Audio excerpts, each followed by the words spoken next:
பாருங்க ரோவில் இந்த night club கைவிடப்பட்டாச்சு. உள்ளுக்கு போகக்கூடாது. எந்த பெரிய சைஸ் கிளப்புன்னு பாருங்க.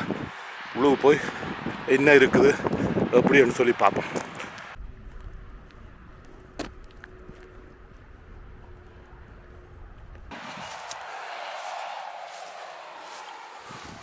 ஒரு காலத்தில் இத்தனை நூற்றுக்கணக்கான வரி குட்டிகள் எல்லாம் நின்று ஆடி இருக்கும் இந்த இடத்துல. இன்றைக்கு தேடு வரட்டு கிடக்குது.